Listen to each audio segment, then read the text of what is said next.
Speaking of our bold predictions, Travis made a poll asking which bold prediction do you agree with the most? The options were U.S. women breaking the 4x4 world record, no 400-meter hurdle world record will be broken, Sha'Carri Richardson won't run a personal best, Galen Rupp wins marathon world championship, and Matt Centrowitz won't qualify for Worlds. And the top vote getter with 43%, Richardson won't run a PB. I don't know if we can do a geolocation on these votes. Are most of them coming from Jamaica?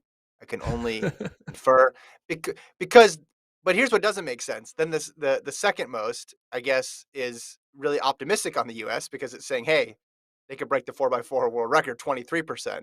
Third, no 400-meter hurdle world record be broken. Fourth, Central won't qualify for Worlds. And then my prediction, Rupp winning marathon world championship, only 6% there. Yeah, so I mean, Sha'Carri not PRing doesn't mean she had a bad year. When you really look at it, like she can have a great year and just not PB. So um, that's why I specifically wrote won't PR. I didn't write won't qualify for Worlds or won't do well or Mhm. this, that, or the other thing. I was like, no, she's just not going to run as fast as she did this year. She went pretty fast. We kind of Yeah. overlook it because of how great the Jamaican athletes were because they ran all time fast. But like, if you take away, like, if we live in a simulation, where all of a sudden Jamaica didn't exist, Sha'Carri's season would be looked at as one of the best of in the world. So Yeah, 100%. but Well, we don't live in that simulation. Jamaica does exist, and they exist very uh, literally and prominently. figuratively and they're fast because you just look at the results and it was Jamaica, Jamaica, Jamaica the entire year. Let me bring the screenshot up. Cool. Like, look at this. It was just all Jamaica. So the only person who was Here's the breaking it up was Sha'Carri. before Thompson Hurrah and Fraser Price went on that run. Well, it actually overlapped a bit because Fraser Price ran that 10-6 that was a signal of things to come. But early on the season, things were trending Richardson heavily, and there was talk, oh, she's going to run 10-6. Oh, maybe she could run 10-5. Because you look at her times, she goes 11:0 to open, but then a 10-7-2 in Miramar. Actually, that 11:0 and 10-7-2 were in the same meet, semis and then finals. Then she does another 10-7 at Mount Sac in the opening heats, then comes back with a 1077 into a 1.2. So that's where we're getting the wind calculators out. And we're like, holy crap.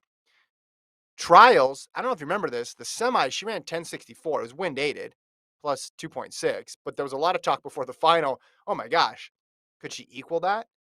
So she ran some really fast marks last year. They just came in this short window and they came before the Olympics, obviously, and she was suspended and then coming back was difficult. So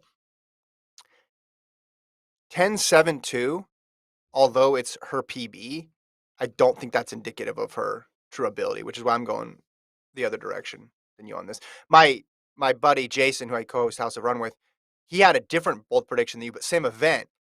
He said Elaine Thompson Hurrah won't be the world leader in the 100 or the 200 in 2022. Again, to your point, she could have a great season, but he's just thinking she's not going to be the world leader. Someone else is going to run quicker than her. A lot of different directions the women's 100 can take. I'm excited about it. Yeah. So for today's episode, I came up with the topic. Were you proud of me? I normally you're the one writing down the run of show on Yeah. our sheet, Uh-huh. but I went in there before you even were there. I went in there yesterday.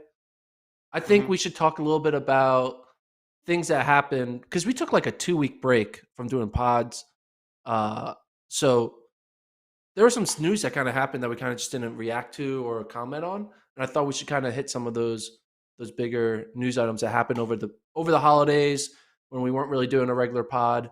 Obviously, Yeah. Monday we did a bold prediction pod, but now we should kind of get back to doing some just